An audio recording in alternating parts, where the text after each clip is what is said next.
Bismillahirrahmanirrahim. Assalamualaikum warahmatullahi wabarakatuh.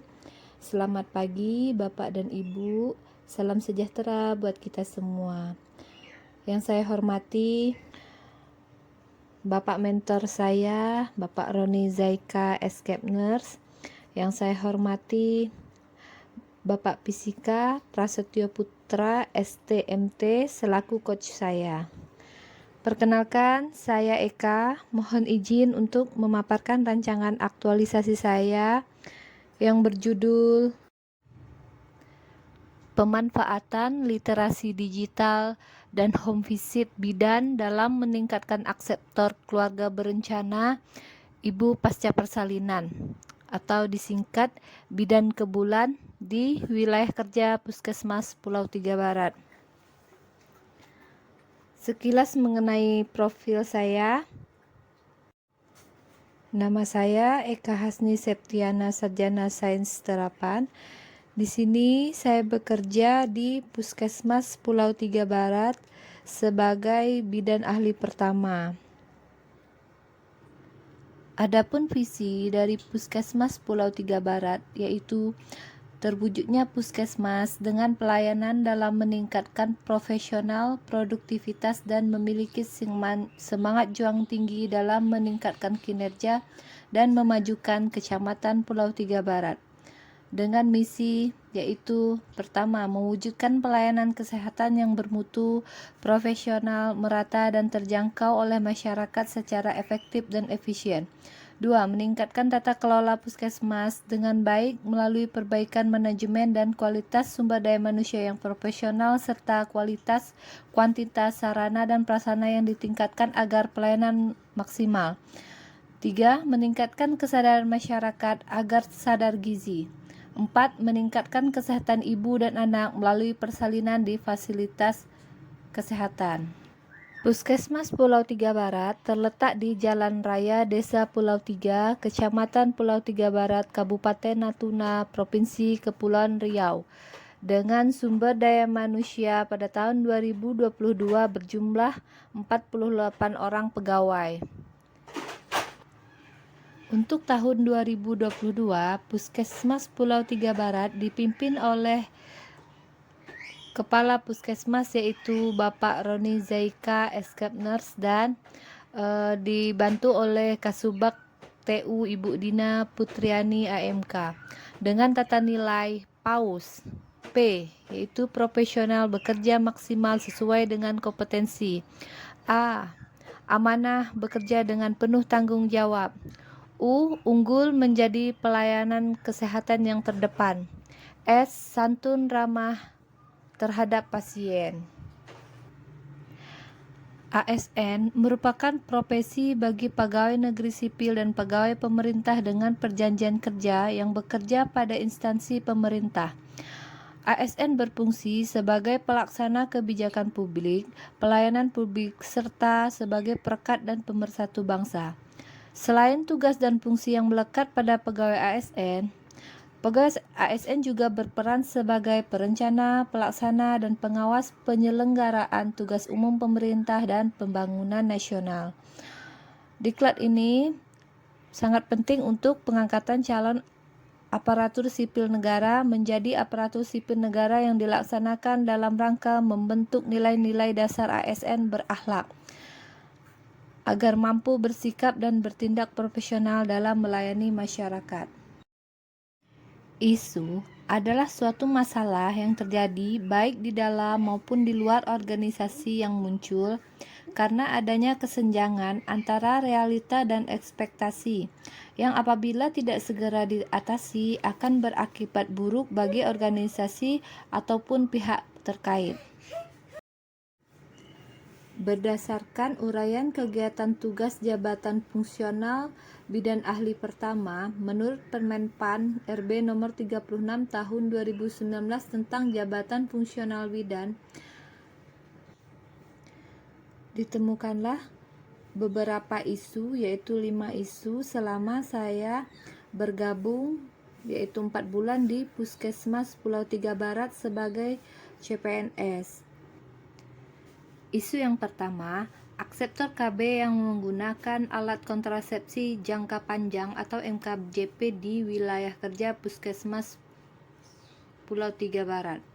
Kondisi saat ini rendahnya capaian akseptor KB MKJP hanya 6,3% dari jumlah keseluruhan akseptor KB Puskesmas Pulau Tiga Barat, yaitu 174 orang, atau hanya sekitar 11 orang dari 174 orang akseptor KB.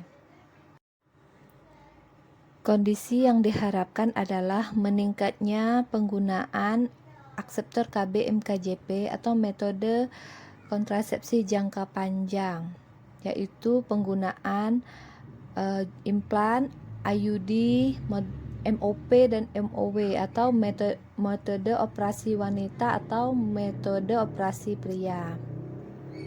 Kondisi di mana rendahnya pemakaian metode kontrasepsi jangka panjang ini akan berdampak pada tingginya angka kejadian putus pakai alat KB, sehingga menjadi salah satu faktor penyumbang kejadian kehamilan yang tidak diinginkan, aborsi dan kematian pada ibu melahirkan. Selanjutnya yaitu isu kedua, capaian akseptor KB di wilayah kerja Puskesmas Pulau Tiga Barat, yang mana kondisi saat ini rendahnya capaian akseptor KB hanya berkisar 50,4% dari jumlah pasangan usia subur. Artinya, dari jumlah pasangan usia subur yaitu 345 pasangan, hanya 174 orang yang menggunakan KB. Kondisi yang diharapkan, peserta akseptor KB lebih dari 70% dari pasangan usia subur. Isu yang ketiga yaitu capaian akseptor KB pasca persalinan di wilayah kerja Puskesmas Pulau Tiga Barat, yang mana kondisi saat ini rendahnya capaian akseptor KB pasca salin hanya berkisar 25,7% atau 9 orang ibu bersalin yang ber-KB dari 35 orang ibu bersalin. Kondisi yang diharapkan adalah peserta akseptor KB pasca persalinan meningkat hingga 80%. Hal ini disebabkan apabila dibiarkan, maka dampaknya akan mengakibatkan tingginya angka kematian ibu dan angka kematian bayi. Disebabkan karena alat-alat reproduksi ibu pasca bersalin belum benar-benar pulih dan siap untuk bereproduksi kembali, sehingga memunculkan berbagai macam resiko yang mengancam nyawa ibu dan bayi. Isu yang keempat yaitu partisipasi orang tua balita berkunjung ke Posyandu Desa Pulau Tiga setelah anaknya mendapat imunisasi dasar lengkap. Kondisi saat ini, jumlah kehadiran anak balita setelah mendapatkan imunisasi dasar lengkap hanya 42,9% di Posyandu Desa Pulau Tiga. Kondisi yang diharapkan, jumlah kehadiran balita di Posyandu Desa Pulau Tiga meningkat lebih dari 80%. Ini terlihat dari absen yang terakhir yaitu tanggal 13 Agustus. Jumlah balita yang hadir hanya sekitar 30 balita. Sedangkan jumlah balita di Desa Pulau Tiga adalah 70 orang balita. Isu yang kelima yaitu cakupan bayi yang diberikan ASI eksklusif di wilayah kerja Puskesmas Pulau Tiga Barat, yang mana kondisi saat ini cakupan ASI eksklusif yang diberikan hanya 60,98%. Selanjutnya, setelah kelima isu teridentifikasi, maka langkah selanjutnya adalah menetapkan isu yang akan diangkat untuk kegiatan aktualisasi, yaitu yang pertama dengan menggunakan teknik APKL. Dari teknik APKL ini didapatkan 3 isu yang memenuhi syarat. Nah, dari 3 isu yang memenuhi syarat ini maka ditapis lagi menggunakan teknik USG, yaitu urgensi, keseriusan, dan berkembangnya masalah. Setelah dilakukannya tapisan dengan metode USG, maka didapatkanlah satu gagasan isu, yaitu rendahnya capaian akseptor KB pasca persalinan di wilayah Puskesmas Pulau Tiga Barat dengan peringkat prioritas yaitu 1. Langkah selanjutnya yaitu melakukan analisis isu dengan metode Fishbone. Pada metode ini, analisa penyebab masalah ditentukan dengan 5S, yaitu surrounding, supplier, skill, system, and safety. Yang pertama yaitu lingkungan atau surrounding. Masyarakat Pulau Tiga Barat masih kental menganut budaya pantangan ibu nipah tidak boleh keluar rumah selama 40 hari. Hal ini terpengaruh oleh kurangnya edukasi oleh tenaga kesehatan khususnya bidan dalam memberikan informasi mengenai jenis KB serta manfaat KB ibu pasca salin. Dan akses menuju pasien case juga kurang memadai. Yang kedua yaitu pemasok atau supplier. Kurangnya edukasi dan informasi yang diberikan oleh tenaga kesehatan tentang jenis KB serta manfaat KB ibu pasca salin. Hal ini disebabkan karena kurangnya promosi tentang KB pasca persalinan, misalnya berbentuk video atau pamflet gitu. Yang ketiga yaitu skill yaitu kurangnya pemanfaatan literasi digital oleh tenaga kesehatan untuk memberikan promosi mengenai jenis KB pasca persalinan, yang bisa saja tidak hanya bersifat pamflet, juga video, yang rata-rata masyarakat di wilayah Puskesmas Pulau Tiga Barat telah menggunakan HP Android dan menggunakan aplikasi WhatsApp.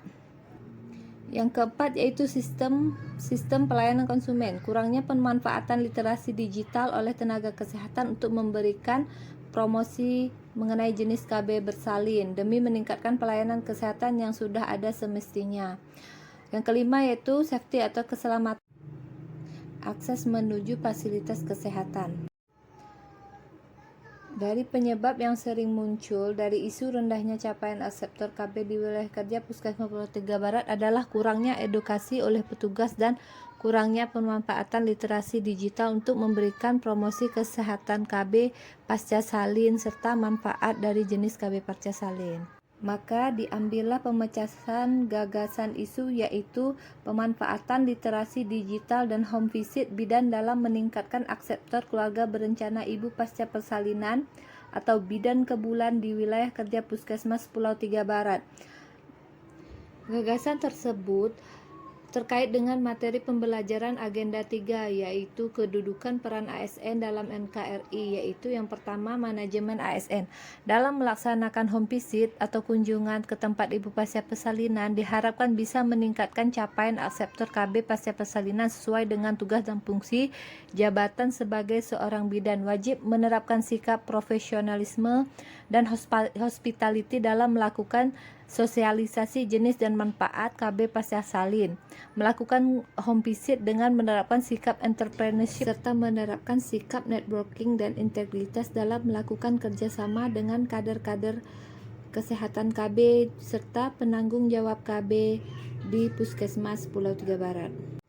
Selanjutnya adalah tahapan untuk melaksanakan rancangan aktualisasi. Yang pertama, melakukan konsultasi dengan kepala puskesmas yaitu mentor, membuat janji berkonsultasi dengan hasil yaitu kesepakatan konsultasi dengan menerapkan nilai-nilai dasar seorang ASN yaitu berakhlak. Yang kedua yaitu mengumpulkan, menyusun dan mempelajari bahan atau referensi yang terkait dengan jenis dan manfaat KB pasca salin. Yang pertama mengumpulkan, yang kedua menyusun materi dalam bentuk video dan leaflet sehingga mudah dipahami. Yang ketiga mempersiapkan informasi konsen, kartu peserta KB, kartu KB, alat serta bahan habis pakai yang akan dibawa menuju ke rumah ibu pasca bersalin serta mengkonsultasikan kembali dari hasil langkah 2 ini ke mentor. Yang ketiga yaitu mengumpulkan data, menentukan dan mencatat target yang akan dikunjungi bersama penanggung jawab program KB serta kader-kader KB. Yang selanjutnya, langkah keempat yaitu melakukan kunjungan akseptor KB pasca persalinan dengan membawa peralatan yang telah disiapkan sebelumnya. Langkah kelima yaitu menyusun laporan aktualisasi, menyusun bab 4, bab 5 serta daftar lampiran dan finalisasi laporan aktualisasi. Berikut ini adalah rencana jadwal kegiatan aktualisasi yang dimulai tanggal 23 September tahun 2022.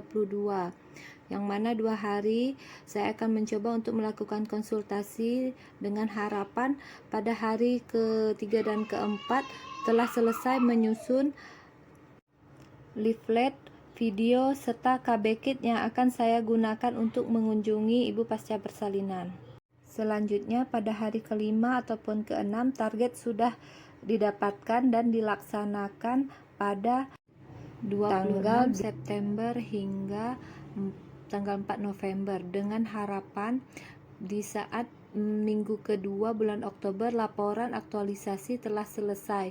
Mengingat keadaan saya yang sedang hamil 8 bulan, saya berharap kegiatan rancangan aktualisasi ini bisa terrealisasi dengan tepat waktu.